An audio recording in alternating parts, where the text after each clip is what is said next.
It's 10 p.m. Do you know where your children are? Right now on the 10 o'clock news. Now at 10, another key appointment. Mayor-elect Zohran Mamdani announcing his pick for FDNY commissioner.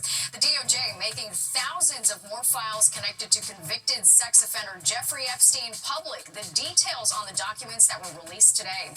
And 'tis the season to get sick, from nasty colds, the flu, and stomach bugs. Expert advice on how to stay healthy for the holidays. Good evening. I'm Natasha Verma. Steve has the night off. With Christmas just 2 hours away, we're going to begin with the holiday forecast tonight. The day started out with snow and rain for the tri-state, but the white stuff not sticking around for Christmas. Chief Meteorologist Nick Gregory is here with the Christmas Eve forecast. Hey, Nick. Hi, Natasha. Yes, that puts it directly there. And we're talking about a quiet night ahead, except for an increasing wind that we'll have overnight. But it's cold. We're mostly in the mid-30s to some upper 30s across the area. Temperature hasn't really changed much most of the evening. We're done with the snow. Again, we had a couple of inches of snow up north, so it'll be a white Christmas for some of the northern suburbs, but not for the city. We just had a little snow, then some rain. That wind's going to be increasing out of the southwest. You can see on the radar, again, behind me, all of the action from earlier is gone pretty much far out to sea, so we're not worried about that anymore in our forecast. This little disturbance moves along, but in the wake of it, again, the wind's going to be pretty strong coming in out of the west and northwest as we move on into tomorrow. You'll see that here as we take a look at our future cast. Clearing sky overnight, and temperatures, again, not really moving all that much, mostly in the 30s, a couple of upper 20s way north and west. Tomorrow, sunshine. Windy day, though, for Christmas Eve. Temperatures into the low to some middle 40s. So with that, or just a little bit above average for this time of the year. Tomorrow night, some clouds come in. Now, here's Christmas Day, and we'll have temperatures in the 20s to the 30s to start. There could be a couple of snow and or rain showers as we go through the morning. It doesn't look like a big deal, though, and then things will be improving as the afternoon comes along, and once again in the low to middle 40s. Natasha? All right, sounds good, Nick. Thank you. Mayor-elect Zohran Mamdani announcing today that he's appointing Lillian Bonsignor as the next FDNY commissioner. She was in the department's EMS unit for more than 30 years, first becoming an EMT in 1991. She became the first woman to lead the department's EMS bureau in 2019 before retiring in 2022. She will be the second woman to ever lead the department. Now, as far as firefighting experience, I would offer, I know the job.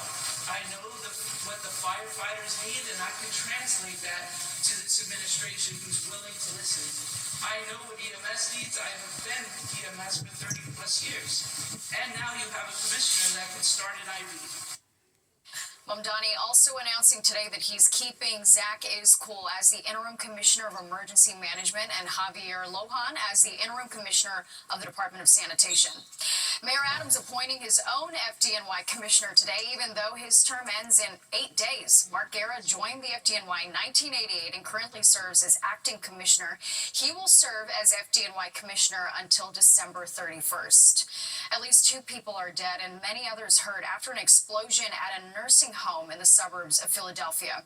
The explosion happening at Bristol Health and Rehab Center in Bristol Township earlier this afternoon, just as a utility crew was inside looking for a gas leak.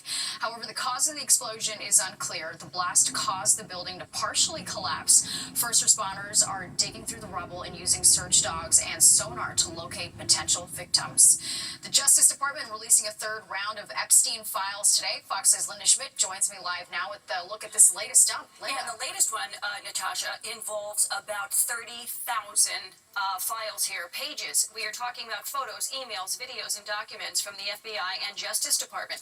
Now, it also shows that President Trump had traveled on Jeffrey Epstein's private jet back in the 1990s more often than had been previously reported. Go ahead, take a look at this right here. These documents, like the others that have been released recently, are once again heavily redacted with a lot of the information blacked out. The records do show an email from January 2020 from a federal prosecutor stating that Mr. Trump flew on Epstein's plane at least 8 times between 1993 and 1996, at least once with Epstein alone, and then another time with Epstein and an unnamed 20-year-old woman. Then there were 2 other flights that included 2 women. Their names were blacked out, and they were identified as potential witnesses in the case against Ghislaine Maxwell, the woman you see right here, who was Epstein's longtime girlfriend and confidant, who is now in prison for sex trafficking. Now, Mr. Trump and Epstein were friends in the 1990s before having a falling out. In the newly released files, the Justice Department also says that some of the documents contain, quote, untrue and sensationalist claims made against President Trump that were submitted to the FBI right before the 2020 election. President Trump has not responded to today's release, but he did respond to the batch of documents released yesterday. Now, there are photos of Epstein with former President Bill Clinton and others, but again, those men have not been accused, along with President Trump. None of them have been accused of any wrongdoing, and the president also stressing that again yesterday. Now, the Justice Department also today reported, pardon me, that the FBI has confirmed an alleged handwritten letter from Jeffrey Epstein to Larry Nassar is fake. Now, Nassar is a former sports doctor for USA Gymnastics at Michigan State University who is currently in prison for sexually assaulting girls and women who were in his care. The FBI is saying that the writing does not match Epstein's writing and that the letter was postmarked out of Northern Virginia 3 days after Epstein committed suicide while in prison here in New York. So, Natasha, a lot coming out again, and there's going to be more coming out in the days ahead. Very interesting. All right. Thank you so much, Linda. You bet. Well, a woman is dead after a private garbage truck slammed into a parked car in East Harlem this morning, setting off a chain of events. It happened just before 6:30 a.m. at 101st Street near First Avenue.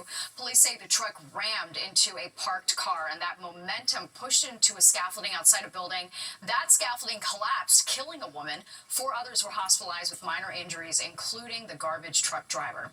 An 82-year-old woman died after a fire tore through her apartment in Bayonne, New Jersey. Officials say the fire started around 7:30 this morning in the woman's high-rise unit on Avenue A. She was found inside her bedroom. About a dozen other people, including 8 police officers, were treated for smoke inhalation. Well, if you're not sick, chances are you know someone who is. Cold and flu season is hitting Americans hard this year. So with family gatherings about to start for Christmas and New Year's, how do you stay healthy? That's the question. Fox 8's Sharon Crowley is in the newsroom. And Sharon, you actually talked to some experts about this. I did. And, you know, if you're not feeling that great or someone in your family right now is suffering from flu-like symptoms, you have plenty of company. Health officials say a new strain of the flu is driving a spike in cases. New Yorkers we talked to agree. My roommate was sick. I think my entire friend group was also sick, so it was a really rough finals week. We wear masks wherever we go, if we can, and just stay out from the crowd. We are slightly sick right now. No, it's okay. The flu's going around. Yeah? Yeah. And the stomach bug. All right, even if you got the flu shot, doctors say this year you may still get the flu. However, if you got the shot, it will keep you from getting really sick. We spoke to the New York City acting health commissioner all about it today on Good Day New York. We are at the height of respiratory viral season right now. We have seen significant increases in flu cases week over week. Last week compared to the week prior, 7% increase in ER visits. So the hospitals are buzzing, unfortunately, right now. Merry Christmas, right? The gift of the flu. But if you are feeling well and you haven't gotten a shot yet, a flu shot, the commissioner urges you to do so to prevent getting a more serious case of the flu. Natasha. Yeah, good advice there, Sharon. Thank you so much. And developing tonight, the parent company of Saks Fifth Avenue is reportedly looking to file for Chapter 11 bankruptcy. Bloomberg saying that the company is facing a $100 million debt payment due at the end of this month, and it's exploring ways to come up with the cash, which includes selling assets and a potential debtor in possession loan, which is a form of bankruptcy funding. A string of crimes caught on camera. Several businesses on Long Island hit by smash and grab burglaries. Their message to police tonight. You're watching the 10 o'clock news. A series of smash and grab burglaries on Long Island is leaving many businesses on edge this holiday season. They've targeted phone repair stores in Carl Place, Lynbrook, and Hicksville. Nassau County Police Commissioner Patrick Ryder thinks that these burglaries are connected. He says the group is stealing cars to carry out the crimes, making them harder to track, and the phones that they're after, especially older ones, are more difficult to trace once they're stolen. Anyone with information is being asked to call police. Just days before Christmas, a man in a wheelchair in the Bronx says he's stuck in his apartment, all because an elevator, he says, has been broken for weeks. Fox 6's Kendall Green is in the Norwood section with this story. The holidays may have come and gone before 67-year-old Curtis Cost can easily get outside of his apartment building on Perry Avenue in the Bronx. He tells Fox 5 he's been stuck inside of his apartment on the 4th floor for weeks because the building's only elevator has been out of service. When's the last time you've gotten fresh air? 5 weeks. 5 weeks. This is not the first. This is multiple times. This has happened in 2025 alone. It's at the same year. 7 weeks I was stuck in here. He says he misses the freedom to come and go, explaining due to his disability, his mobility wheelchair is the only way he can get around. And unlike his neighbors, the only way he can get down from his apartment to the front door is this elevator. I made a gazillion calls to 311, and the only thing that happens is they'll take the information down, maybe give them a call, and then close out the case before the elevator's even fixed. He says he constantly gets the runaround from his landlord, and Fox 5 reached out. Hi, this is Podcast.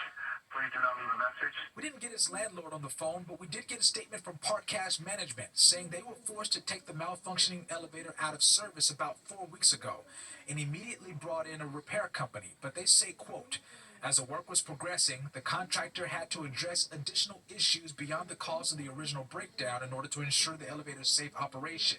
The technicians have been working as quickly as possible and have informed us that they are close to getting the elevator back in service. With Christmas inching closer, Curtis has one simple wish. Mr. Podcast, I again plead with you to do the right thing and replace this old decrepit elevator.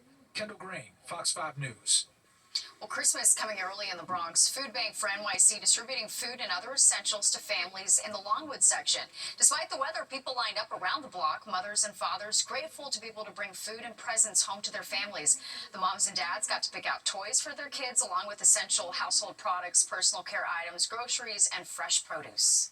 We know during the holidays it could be very expensive for many families to choose between paying bills, purchasing food, and buying gifts for the holiday season. So we wanted to make sure we were including a little bit of everything today. The group's mission is to empower every New Yorker to achieve food security. Well, this holiday season, we're talking family traditions. There's so much nostalgia this time of year, and Fox 6's Teresa Briello has been talking to people in Union Square, sharing their traditions. Teresa joins us now. Teresa, what do they have to say?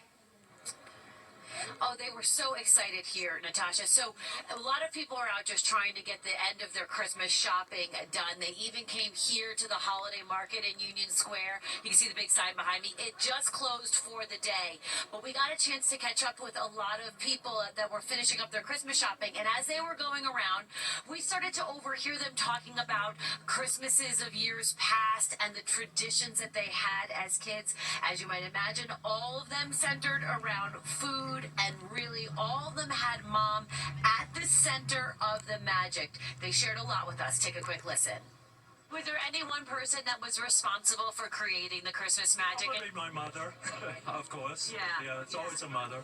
I think my mom's always been the center of Christmas, always cooking, hoping that, everybody's together for the holidays. Who was the cook in the family? It was all the women in the family, aunts, my grandma, my mom. They would just get together in the kitchen and it's a ruckus. Just roasted potatoes with like rosemary and sauteed onions. I think that has to be one of the things that makes me think of the holidays. In Vermont, we do 12 pubs every year, which is What's that?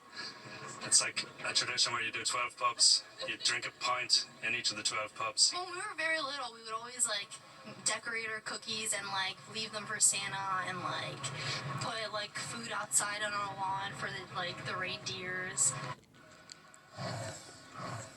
Back to that guy with the 12 pubs, Natasha. I don't think I'd get through all 12, but that seems like a tradition I could get behind. I do also want to mention the holiday market, if you want to continue your shopping, opens back up tomorrow morning at 11 a.m., but it closes for good at 4 o'clock.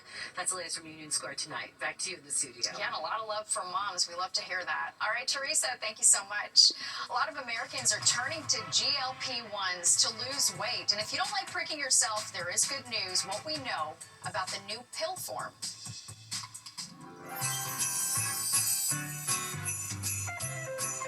Major Elijah Allen with HHBN, station here at Camp Humphreys. Just want to say happy holidays to my family in Brooklyn, New York, Miami, Seattle, Houston. They love you guys. Happy holidays.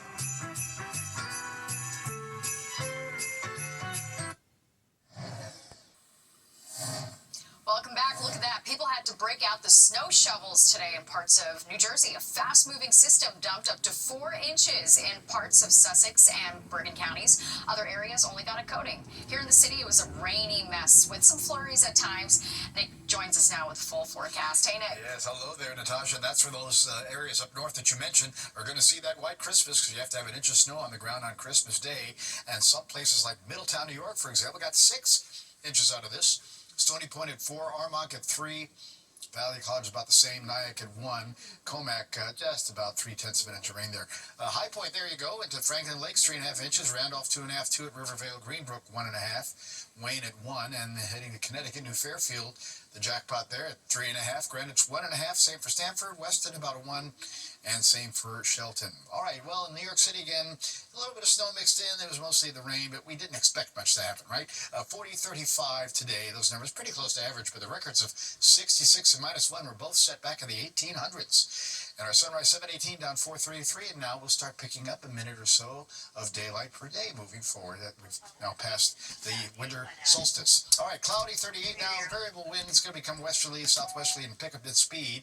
Pressure still falling, 2998, as we wait for that system to move on through. But it's pretty stable temperatures, mid-upper 30s. It hasn't really changed at all as we've gone through the evening. 37 there at Belmar, back to the freezing mark at Monticello. And the temperatures aren't going to change all that much tonight as the westerly wind, southwesterly wind starts picking up speed by later tonight, 15 to 20. By tomorrow, gusting 35 at least. So it's going to be a windy Christmas Eve.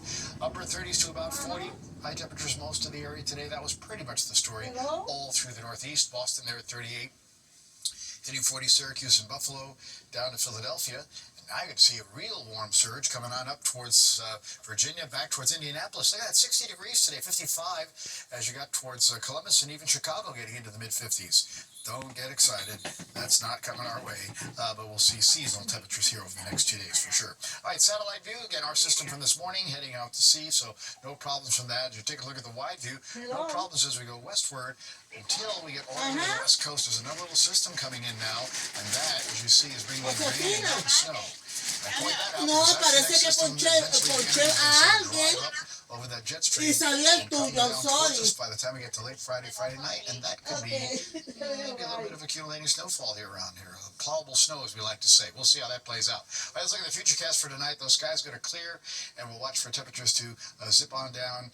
Again, mostly upper 20s to low 30s in the suburbs, mid 30s around town. Sunshine, windy tomorrow, back to the low and middle 40s. Christmas Day, a little disturbance comes by. A couple of rain or snow showers, not out of the question, particularly in the morning to about midday, and then some sun may break out in the afternoon. And then Friday, you're going to see on a new computer model here that shows that area of snow trying to get in here from the north and west. That could produce, again, several inches of snow, so we'll watch that pretty closely the closer we get to it. Tonight, 35 in town, mostly low to mid 30s in the suburbs too. The showers are done, start clearing out, but the wind picks up, and it's sunny and windy tomorrow at 44. Christmas Day, 41, clouds, limited sun, maybe a rain or snow shower, as I mentioned in the morning. Snow by Friday night, and a mix of rain and snow Saturday, at least through midday. Look at the temperatures, though, low mid 30s by then. But it's going to rain on Sunday, and then it's going to get cold again Monday and Tuesday. Natasha? All right, Nick, thank you. The FDA approving the first ever GLP-1 pill. It's a version of the popular weight loss drug Wegovy. The daily pill includes the same active ingredient as the Wegovy and Ozempic injections.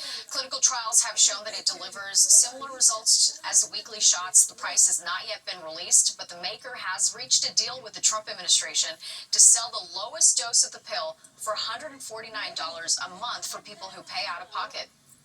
Know that obesity is one of the leading causes of death in America, and that if you can get this pill down to $149 a month or $200 a month, a lot of Americans are going to be willing to pay that price in order to get off sort of their other medications related to obesity-related complications and to extend both the quality of their life and its length. Until now, these popular medications were only available by injection. A New York City billionaire walking the red carpet. John Catsimatidis adding actor to his resume. More on the premiere of Marty Supreme.